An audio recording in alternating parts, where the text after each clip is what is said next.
Shh! Shh! Shush! It's time for The Shelf. Whangarei District Libraries Radio on Beagle Radio. Oh! Tēnā koutou katoa. No mai whakarongo mai ki The Shelf. He punua pāoho mai I ngā whare pukapuka I Whangarei, I Beagle Radio, 88.1 FM. I pāhuri koutou I ngā hōtaka me o hautu ki ngā whare pukapuka I YouTube. Hello everyone and welcome to The Shelf, a podcast for Whangarei District Libraries on Beagle Radio, 88.1 FM and streaming online at beagleradio.co.nz. To catch up on any episodes you may have missed, subscribe to the Whangarei District Libraries YouTube channel. My name's Eddie and I'm a Customer Services Librarian, and with me today is... Hi, I'm Melani and I'm the Teen Services Librarian. Yay! And you had a great start to the day in your role as Teen Services Librarian? Oh, absolutely. I got to show some students from St. Francis Xavier School around the library, and especially highlighting all the cool books we have in the children's area, as well as some cool books that they can branch out and explore in the teens area. So yeah, quite a busy morning, and I think based on the absolute stacks of books they left with, I think they enjoyed it. I think they did. I had a very excited young man who signed up for his first library card. Oh, awesome. And was, very keen to get out his very first Whangarei Library book. And on the subject of books, what we've been reading. I have been reading a book called Hard by a Great Forest by Leo Vardiashvili. I hope I pronounced that right. Initially came out in 2024. I initially listened to it on a podcast on one of our platforms, either Libby or Burrowbox. It was very good. And then I saw it in the library and I thought, I want to read that again. It was so good. So the title, Hard by a Great Forest, is the first line of the Grimm fairy tale, Hansel and Gretel. Is it? Yeah. Ah, so cool. This book is set in Georgia in Eastern Europe. Just after, actually the present day, but then with flashbacks to the Georgian Revolution after the Soviet collapse. It's his first book, Leo Vardiashvili, and what a great endorsement for a first book by Khaled Hosseini, who wrote Kite Runner amongst many others. He says, I gasped, laughed and wept my way through it. And it is all those things and more. So they weave in the Hansel and Gretel fairy tale that one brother goes back to Georgia from the UK, where they've gone to as refugees. 20 years before, they go searching for their father, and lots of intrigue happens. The police get involved. There's some old vendettas from back in the Soviet days. So it's based in Georgia, so they go and then come back 20 years later. Yeah, Okay. So it's a tale of family and it's a tale of hardship and loss, but there are some very genuine laugh out loud moments as well as all the heartache. And it's told in a really great voice, and he fills it out with lots of references to folklore, basically. And it's kind of a little bit magic realism, but heavy on the realism, not so much on the magical. So recommend that, Hard by a Great Forest by Leo Vardiashvili. And Melani, you're reading? Yes, so that sounds like amazing, but what I'm really reading is called Kill the Beast. And I actually, by chance, walked past the display at the Central Library, the big pyramid one, and it was books that had been recommended by the customers, by library customers. And so they... had post-it notes, and this post-it note on the front said that the book was a slow fantasy of legends and lattes, but with higher stakes. And other taglines were proper enemies to friends/families, and it's got like lovers crossed out. So instead of enemies to lovers, it's got the friends and family instead. And and the other tagline is "She is the big bad hunter." Uh-huh. So fairy tales again. Yeah, fairy tales. Yeah. So basically, Alyssa, the main character, is a hunter of, I would say fairy, but it's not like Not delicate like winged Tinkerbell. fairies. No. Yeah. More like fairy. Yes, the fairies, like keep your iron close so you can ward them off and everything like that. So she is a hunter of them, and she's been hunting a particular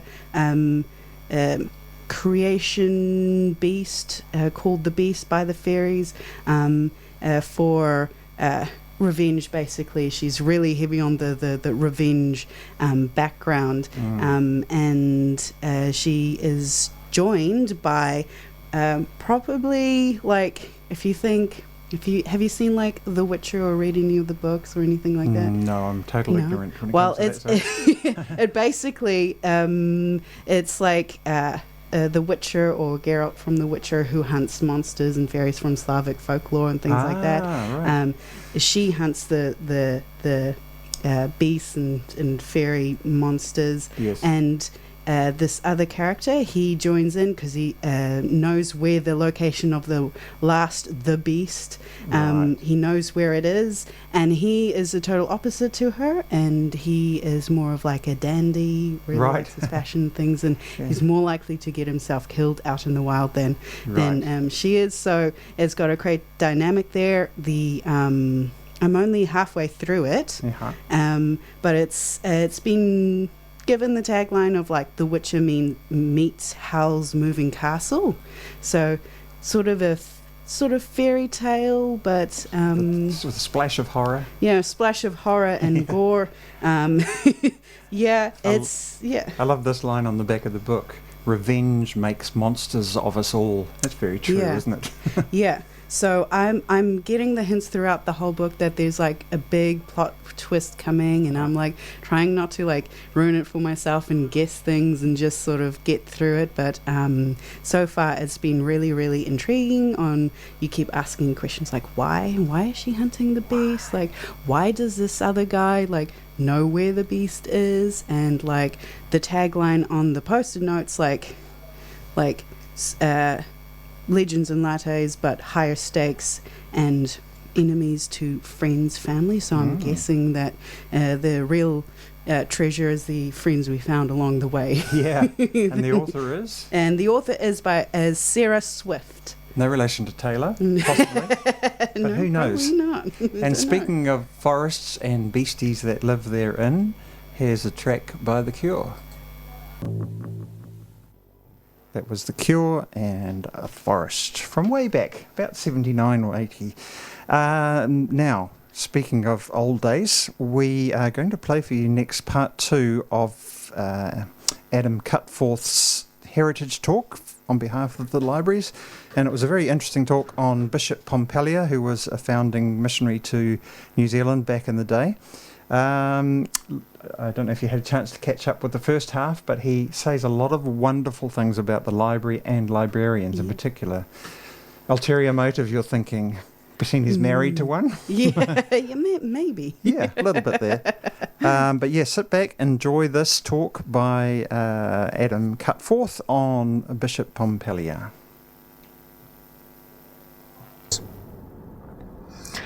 At the time of the 1800s, the early to mid 1800s, there were plenty of Europeans that had actually settled before the treaty. In particular, there was I draw your attention to a fellow called Thomas Poynton, who had settled in 1828 in the Puanga with his Australian wife. He was a timber trader. He estimated in his writings and letters that there were 40 to 50 British Catholics living in the north at the time. So he knew of them and travelled and was probably doing business with them. There were other nationalities, of course, and the French Catholics were settling, and according to many things I've read, very active in the Bay of Plenty in Tauranga, marrying Maori women and settling, and there are many names that are still current today as the British names, people who are from those lineages. There were reports of young Maori men and women crossing to Sydney wishing to be instructed in the Catholic faith. They were baptised and instructed, and they reportedly, once returned to New Zealand, aroused a lot of interest back in the tribes. And these were the kinds of signals that were coming back to Lyon, the cradle of that missionary movement. Came back to organisations like the Propagation of the Faith. And indeed, here was a letter. I'll just read you an extract from a letter of Vicar Ullathorne, who is the Vicar General of Australia. A short time after the arrival of our bishop in Sydney, 2 natives of New Zealand were presented to him, a young man and a young woman. Their relations, who were tribal chiefs, had sent them under the care of an Irish sailor to have them instructed in the Catholic religion. They were instructed, baptised, and returned to their country. The latest news that comes to us from New Zealand informs us that the new Christians back with their tribes have aroused the most lively interest. Their reports have decided another chief to send a messenger to the bishop to express their own desire and that of his son to be instructed and baptised as soon as the bishop could go to them. These circumstances lead us to believe that the present time would be very propitious for sending missionaries to this country. So that is what set it off, really. From here, receiving messages like that in the early 1930s, by this stage, Pompallier had come out of the seminary and was very involved in the creation of the Marist Society of the Mary. He was very actively moving in the circles, high levels around Lyon. He was part of the, he was close to the diocesan. I've just here put the number of different people who were leaning over the cradle, as it were. So we can see Pompallier, who was eventually named the Vicar Apostolic of Oceania. He was not a Marist, but he was very close to the founders. We see at the bottom the Propaganda Fidei, or the propagation of the faith in Lyon, that had been set up in the early 1820s in order to provide funds and support for overseas missions, and there were many of them. And on the right-hand side, we see the Société de Mary, the Marists that we know today, which, in the search for people willing to go to respond to this rising need in New Zealand, in the search to find people that were willing to do it, the men who were adhering to this Society of Mary allowed them to accelerate the process of that actually becoming a Catholic legal entity, and it was created by papal order in 1836, just before they left. And the superior of that, Colin, is a well-known name if you've been to Pompallier. It's the name of one of the schoolhouses. Now, the Pope, who set this all going, including receiving Pompallier there in Rome to give him his letter of mission and to name him as a bishop and to give him his what he considered to be spiritual powers and his mission, the Pope brings together 2 things. We've got the Vicar Apostolic, and we've got the Marists, who are responsible for the priests. They were the suppliers of the willing, and they were under the charge of the Vicar Apostolic. And this became This became a source of tension. It's very invisible from where I'm standing. It's just a little black dot. So that was just to wake you up. So, yes, that binary nature of the mission led to tensions that played out through the 1840s in New Zealand, and eventually, as we'll see, led to a rupture.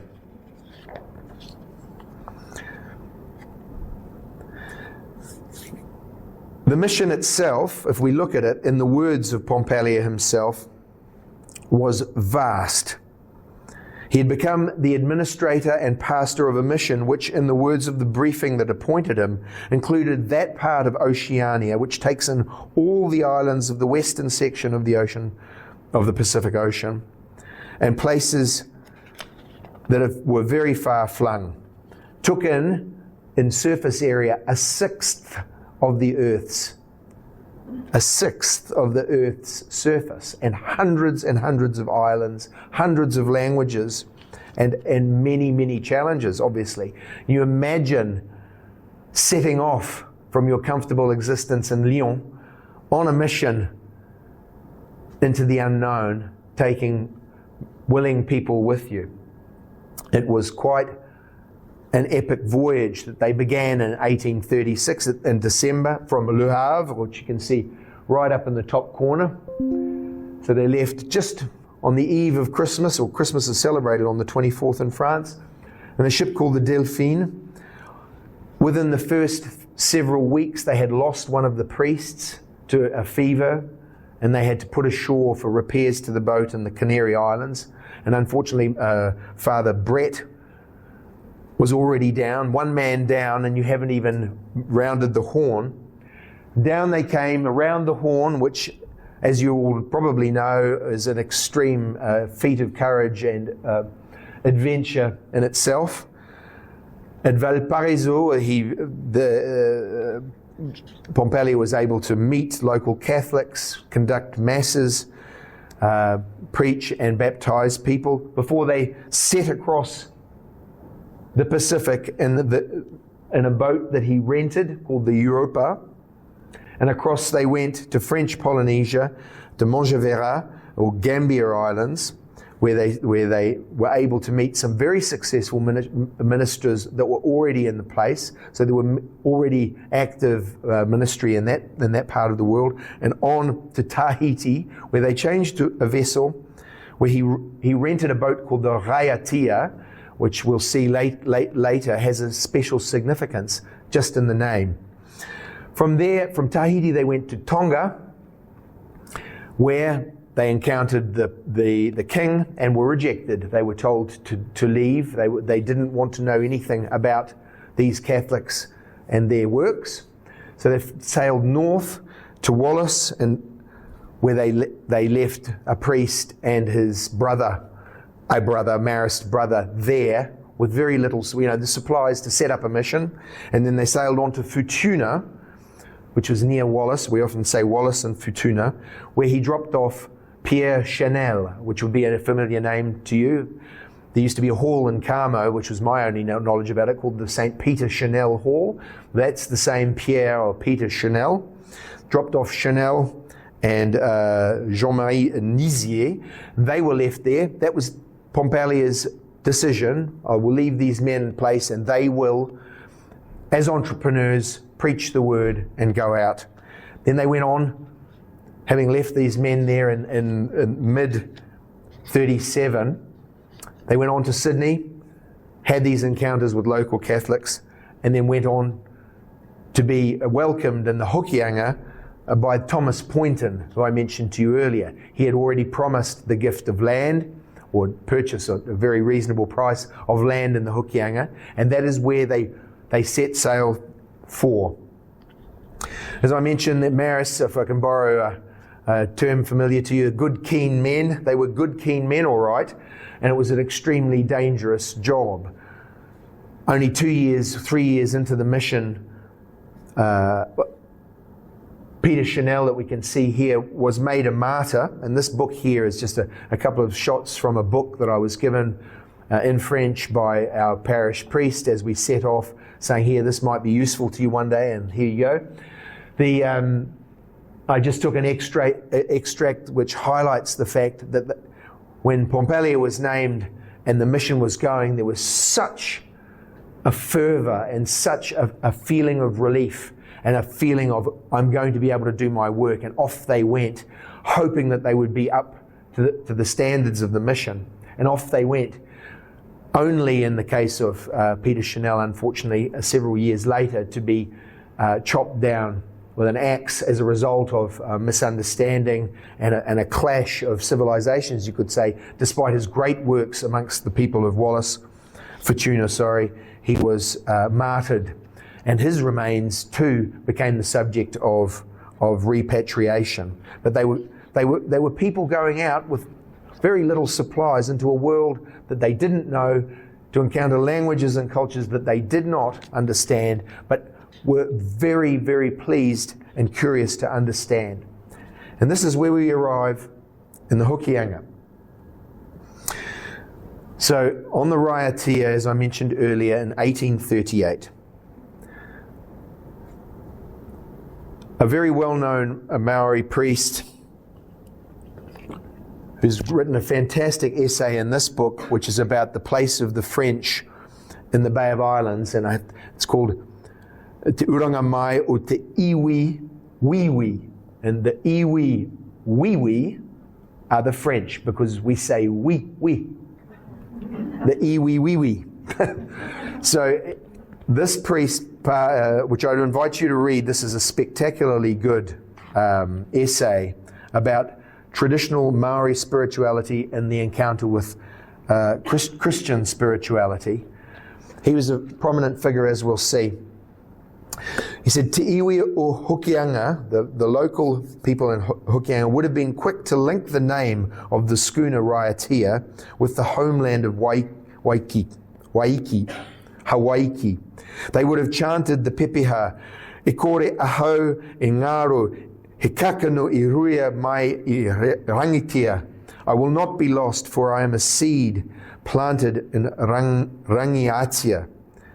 So Rangiatia, the name of the boat. Just as significant, he says, would have been the sending back by Pompallier, as he was known. He's still known as Bishop Pompallier. The sending back of the Raiatea to Tahiti. That would have recalled that for them the return of Kupe to Hawaii, and his words, e kore ana ahu e Hokianga nui mai, never to return directly. With it, I'll go on, complete the quote. With the arrival of Pompallier, a new descriptive title for Hokianga was added to the others, that of Hokianga, te kohanga o te ahahi katorika ki Aotearoa. Hokianga, the cradle of the Catholic Church in Aotearoa. And we know that this was a scene of much activity, and you can read it in the translated version that you see here in the Northland Room of Pompallier's detailed diaries of the first 3 or 4 years of his mission. It's absolutely fascinating reading, including the first encounters, the first Mass, being visited by people that you're convinced are going to kill you, and then through charm, patience, and body language, as well as an interpreter, able to become an established part of the landscape. It's absolutely fascinating. I think it's really important to note that as soon as they arrive, Pompallier and his brothers and the other priests set about vigorously learning the language and also learning English, which they were strangers to. So it was 2 languages in order to be effective in New Zealand. And as we know, there was a lot of time spent there in the Hokianga, but very quickly Pompallier realised that he needed to move to the other side and set up in Russell. Nevertheless, as you can see here, the memorial was set up in 1938, for the 100th anniversary of the first Mass, which was said in early January 1838. And as you can see, it has become cause for a great deal of celebration and veneration. And it's a great place to visit, I'm told. I still haven't been there, but I will.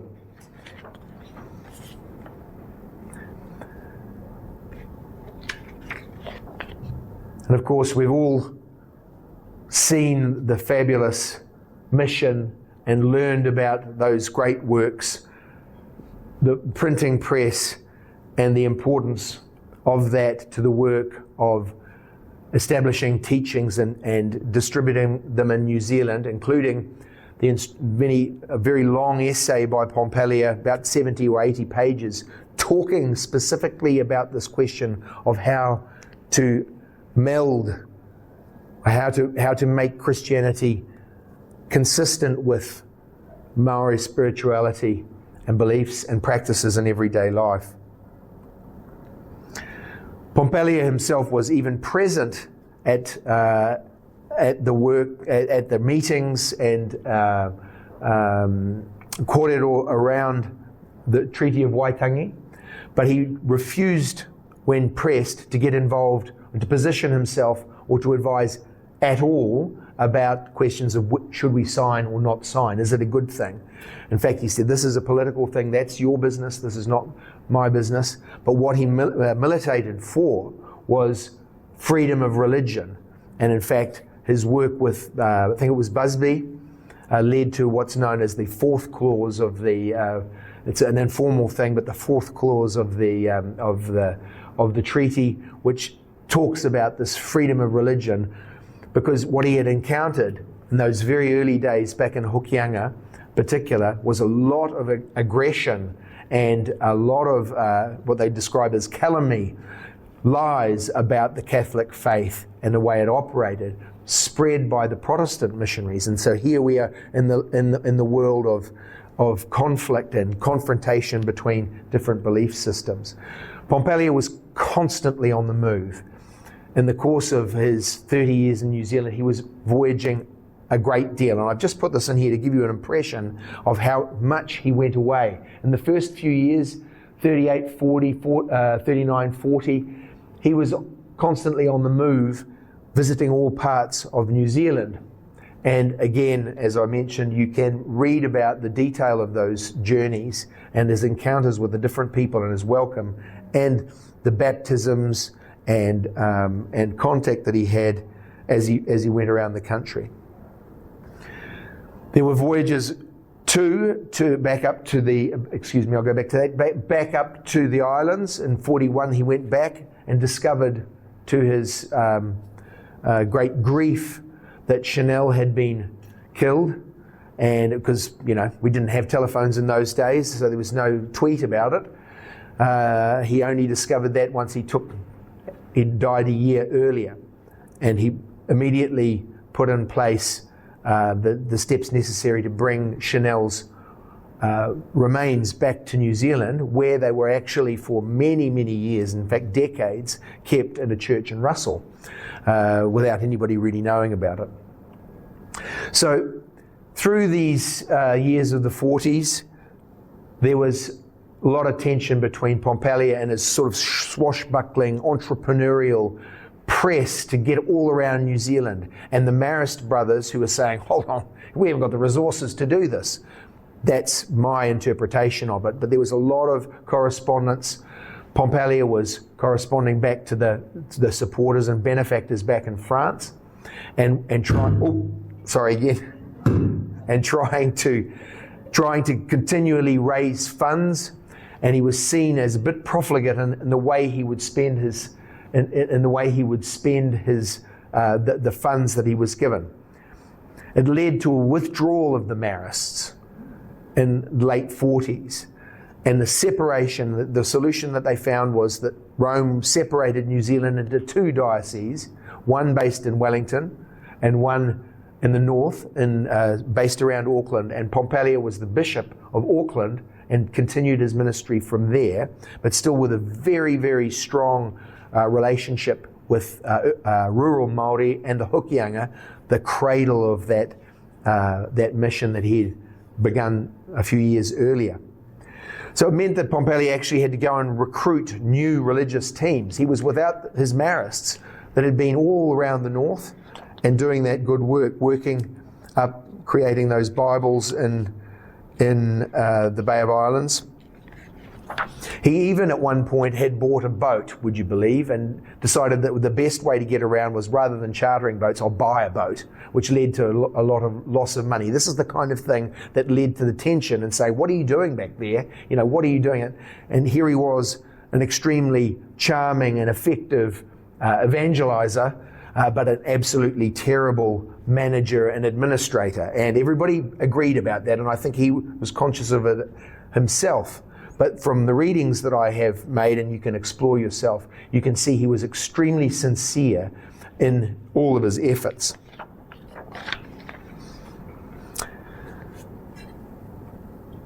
So the last part of our story is the question of his rehabilitation. So I should say, that after that rupture and the split, for the next 20 or 25 years, he was going flat stick through the Maori Wars, and there's a great deal of material that you can read about the specific things that he did during that time in order to remain a person that was true to his mission outside of politics and ministering to the people. Great deal of, just put the emphasis on the relationship between the Hokianga and Auckland, and which, is the kind of relationship that we can see a century or so later with Whina Kupa and the march from the Hokianga to Auckland. Apparently, there were times when you could walk through Auckland if you came from the Hokianga and run into people all over the place from Hokianga. You had the impression that you were back in the Hokianga in Auckland, and in fact there was this constant flow. So I would say that, once again, before I hit the microphone, that at the end of that period, getting through to the end of the 1860s, he was starting to get up the nose of a few people back in Europe. And in fact, he did a voyage back there in order to account for what he was up to, and he had, unfortunately, a debt of about £4,500, which in today's money was probably hundreds and hundreds of thousands. He was in big deficit, and there was no prospect of them scraping it back. What he had been doing was sort of running an overdraft and then getting people to pay the overdraft. He'd start from zero and get into. Ever had that feeling? It's a terrible feeling, which must have weighed heavily on him. But it reached a point where people behind the missions had had enough, and they stopped his mission. He resigned in 1868, and effectively withdrew from clerical life back to our town in Putu, back in the Paris region. And 2 or 3 years later, he died, and he was put in a pauper's grave, not even named initially. And then later, somebody came forward and said, "This is not good enough," gave him a proper stone. And that was the beginning of the rehabilitation. The Bishop Pompallier was extremely attached to New Zealand, as you can see from this quotation here. "Sweet is the memory I hold for the islands of New Zealand." And as I mentioned earlier, it was the beginning of something called Katoriketanga, or Maori Catholicism, which is still very much alive today. This is the grave, the scene of his grave in Putu, and as you can see, there's an inscription at the bottom here, which actually refers to the fact that the grave is now empty and he has returned to his people in Aotearoa. And that was put on after the exhumation in 2002. The rehabilitation again passed through the actions of the bishop, and here we see the bishop, whose name I'm just going to grab, Liston, I think. Yes, Bishop Liston placed importance on this man and talked about the devotion, or the fact that in the Catholic faith, the bishop is the first apostle. And so at this time, Bishop Pompallier was starting to be venerated as the first apostle coming to New Zealand. And that's deep in Catholicism, akin to St. Peter in Rome, St. Augustine in Canterbury, St. Patrick in Ireland, and Pompallier in New Zealand. This is the man I referred to earlier, Father Whangarei Tate. At the time of the 1938 celebration of the 100 Years Mass, his mother was hapu and in the crowd celebrating. She gave birth to him 2 weeks after that 100th anniversary of the first Mass in New Zealand. So he was born in 1938 and went into to become a clergy. And as I mentioned, he is very much a keeper of the flame and working with people in the north of New Zealand, in the Hokianga, very much venerated. Here we can see him performing his duties at Ralph Hutteri's very famous artist in Miti Miti. And you can see all of the signs of Catholicism and Maori spirituality there very much managed to blend the two. And if you read that essay, it passes from Māori te reo, Māori to English very fluidly, as he must have been very much in both of those worlds. So it was in 2001, end of 2001, 130 years after his death and burial in Puto, our town, a delegation came from New Zealand. The seeds of that movement were in the 1970s. Somebody initially suggested that, hey, it's not where he should be. And through a series of meetings and actions right through the 70s, 80s, and into the 90s, it gradually happened. And here it was, the Hikoi, almost 40 people. They said, don't send us the body. That's not the way we do things. We want to come and take him and bring him home. And you can see here, it was all done there was no grave robbing. It was all done in accordance with French law, and they would have had to go through all kinds of paperwork in order to get a certificate of authorization to exhume a body, and it's all very matter of fact about what was going to happen. So a great deal of work was done in order to get him there. He was celebrated at Notre Dame de Paris, the very church that burned a few years ago and is now working again. And as you can imagine, this was a great and solemn occasion where Māori took the lead in many of the waiata and the singing during the service. Once he reached New Zealand, in fact, I think there was a stop in Rome. But once he reached New Zealand, there was a hikoi all around the country, in keeping with that picture of the man who voyaged so much. The hikoi went to all of the dioceses, all 6 of them by that stage, all around New Zealand. So there was true coming home of the man before he reached the Hokianga.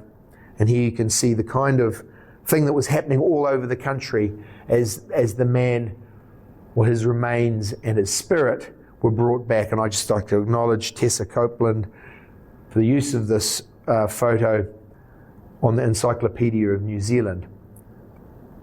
His final resting place, of course, you saw it earlier, is the church on the left, and he is under the altar in that beautiful church in a very wooded part of the Hokianga called Mututi. And here we see the church not in its final place, but in the site of the initial mission. I learned, thanks to Per Henare Tate, that is the church that he would have worked in the early part of the mission, and it was floated and moved around to Mututi some years later, and that is why it is fitting that he should be in that church. And that was Adam Cutforth with his heritage talk on behalf of Whangarei Library about Bishop Pompallier. I wish I could pronounce it as well as he does, but he's got an advantage. He's lived in France. Yes. So big thanks to Monique P., our Heritage Librarian, for organising this talk and many others, and a big thank you to Adam for the huge amount of dedication he put into researching and presenting that item. You can find more fascinating heritage talks on our library website or directly on our YouTube account.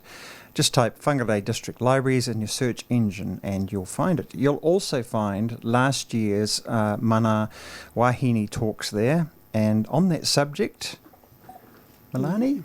Yes, so absolutely, Mana Wahine talks. They have been going on for, I think, about 3 years. Mm-hmm.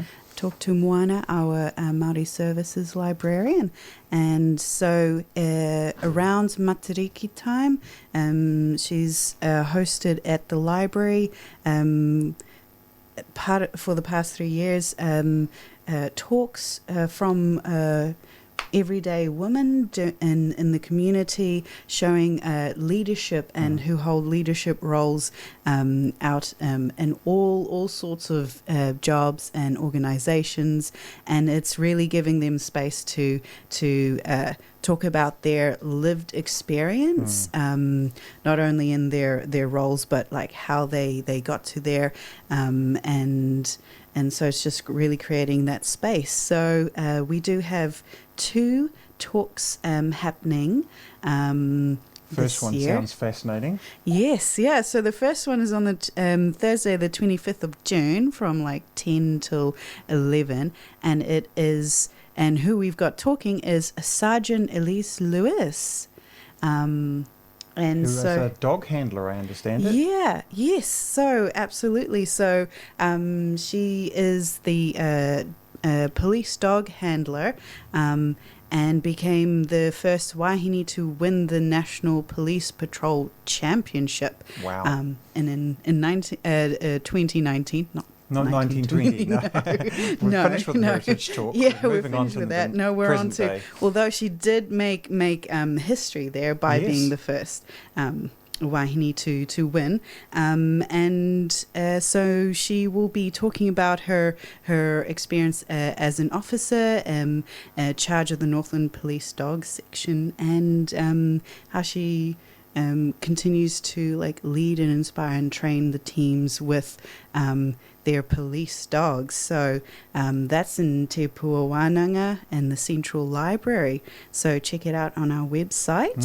Thursday the 25th. Yeah, and we also have another talk.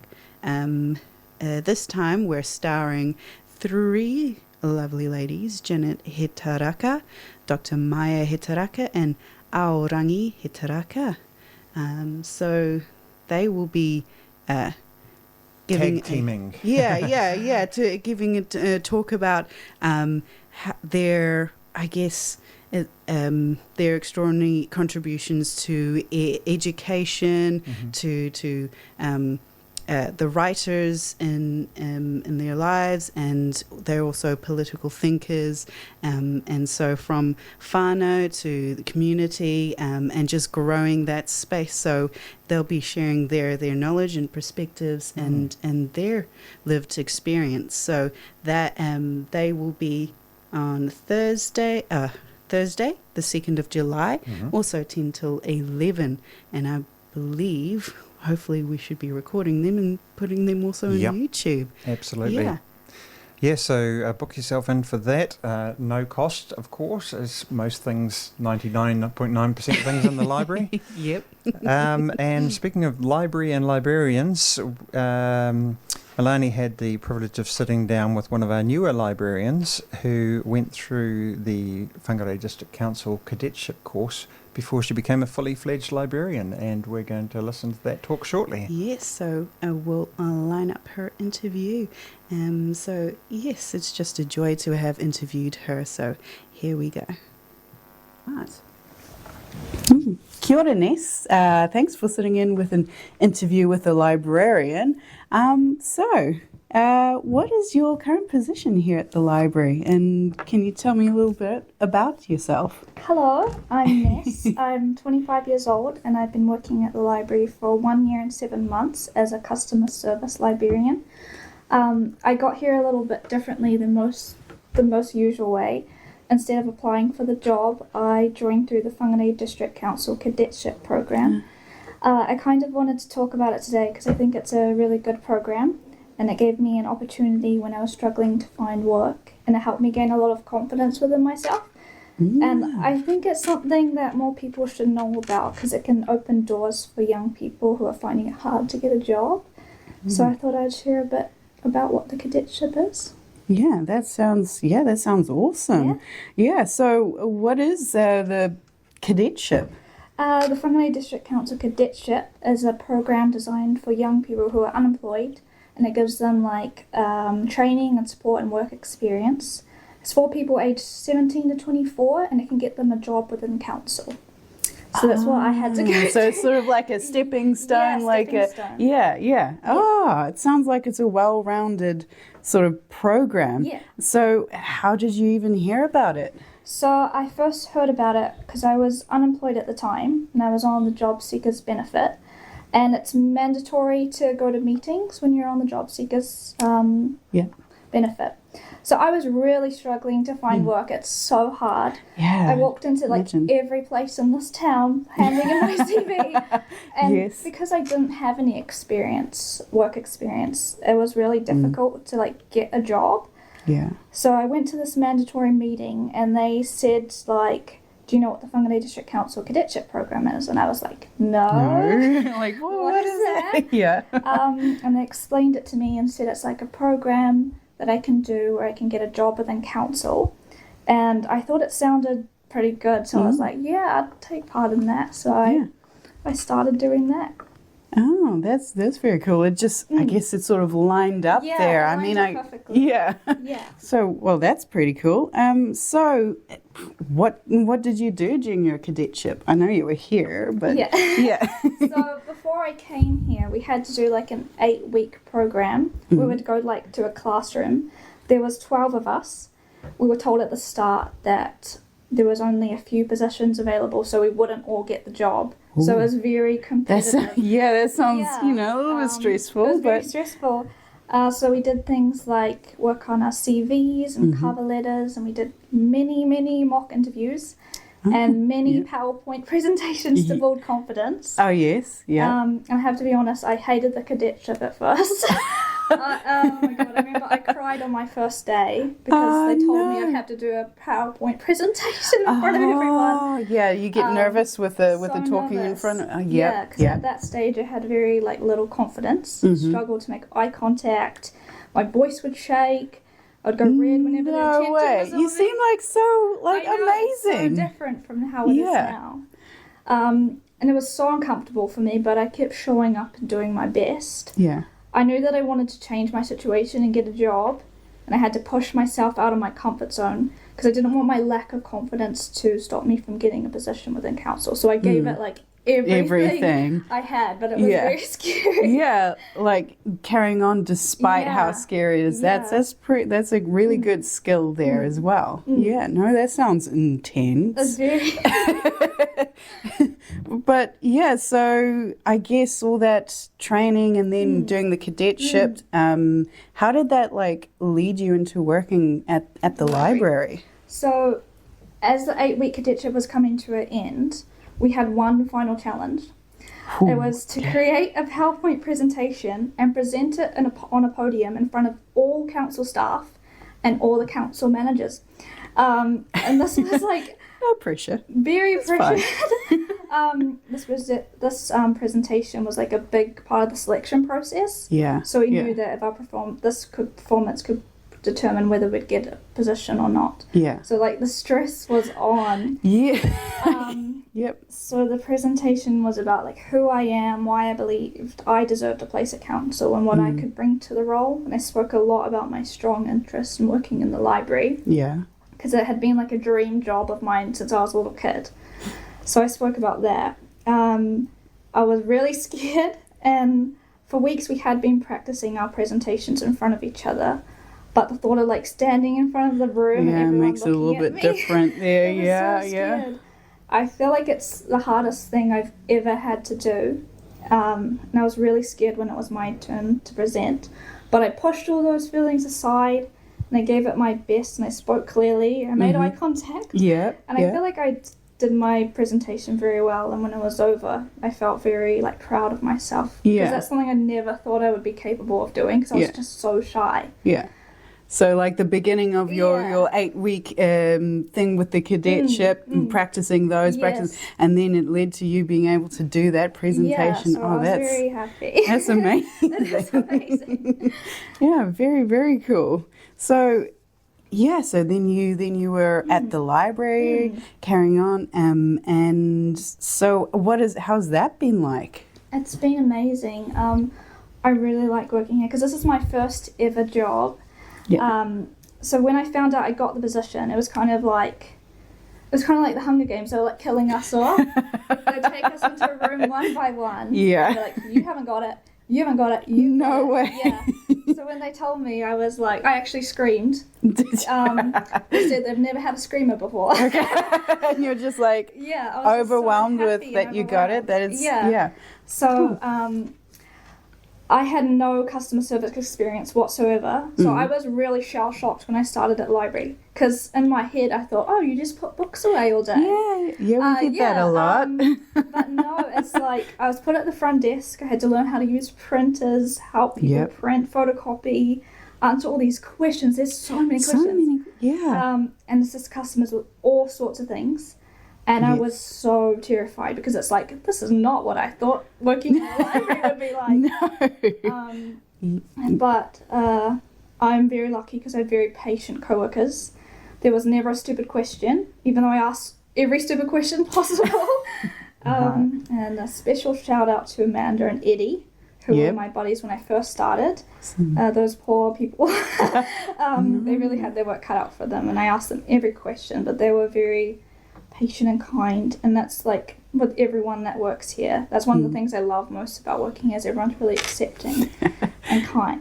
Well, that's the thing about libraries, it's lifelong learning, but it's all down to like all your hard work and working on yourself and your public speaking, and I guess we did sort of throw you into the deep end originally with all the customer service. That's really like starting on the library in hard mode, isn't it? It is. But that you've done amazing so far from a perspective over here, watching you do just you seem so confident at the desk, and you're really helpful to the customers. So that's really cool. So I guess you've gained a lot from doing the cadetship and then getting the position here full time at the library. So how can you've gained so much? Like, can you add to that? Yeah, well, before I started, I had no confidence. I was so shy, barely spoke to anyone. I avoided like all human interaction wherever possible, and I found it like difficult to even talk to someone at all. Like, it was very hard for me. So working at the customer service desk like pushed me out of my comfort zone, because I talk to so many people every single day, and I deal with so many questions, and it's made me very confident in myself, which I never thought would be possible just because I was so shy. And I've met so many amazing customers and built like a great connection with my community, which is really nice. And it once felt so like overwhelming, but now it feels natural, and I can see how much I've grown from the experience. And I really, really like working here. I think it's great. No, that's awesome. Yeah, and with that confidence, I suppose that fits like in any part of your life outside the library as well. And yeah, definitely. So yeah, we love having you here, and we're so happy that you're with us. That's nice to hear. All right. Well, thank you so much for the interview with the librarian here. Cadet Special. Yes. Yeah. Awesome. Well, thank you, Ness. Thank you. That was the lovely Ness, or the happy Ness, or the chirpy Ness. We could call her lots of. Yeah, she was very happiness there. Yeah. And it was just a joy to interview her. And hey, shout out Eddie and Amanda, who were. She was a delight everything. to work with, and she was asked very intelligent, insightful questions, and continues to do so. And it's great seeing her. And her taking a place in the library, and upcoming events in the library. We've got a lot on in June and July. Absolutely, real packed. I think on the 24th of June, Wednesday, we've got the Matariki trilogy of items from the museum. So it's the showcase of Museum to the People. So come along to the Central Library in Te Puanga and take a look at the items that are of special significance. The taonga, aren't they? And they're items of cultural significance to absolutely. To one the iwi day only of this special. area. Yeah. So Wednesday, 24th of June, 9 a.m. to 1 p.m. And we also have the Library of Cultures coming up on the 25th of June, which is an interesting mix of people from all over the world who now call Whangarei, Northland home. Yeah. Come and sit down, have a cuppa with them in the cafe from 4 to 5:30 and ask them anything you'd like about the culture they come from, the food, the language, various bits and pieces. It was very successful last year. Yeah, absolutely. And then we've also got the Jigsaw Puzzle Exchange, 27th of June, 10 a.m. to 12, so that's a Saturday. So if you have any jigsaws that you've done and you'd like to give the joy to someone else, go ahead and come to the Jigsaw Puzzle Exchange. Yes, and tonight, you heard it here first, right here at 116 Bank Street, is Poets at 116 from 5:30 to 7:30. Come and hear some great live poetry, perhaps even give one of your own. And on that subject, National Flash Fiction Day 26 on Monday, June the 22nd, the shortest day of the year. We're having short fiction being read and celebrated at the Judge, formerly the Jovial Judge, which yours truly is the host of. Looking forward to that one. Come along from 6 to 7:30. That's our show for today. Thanks for coming on. Thanks for listening. And we'll see you in the library. Yep, see you in the library. Ka kite. Ka kite.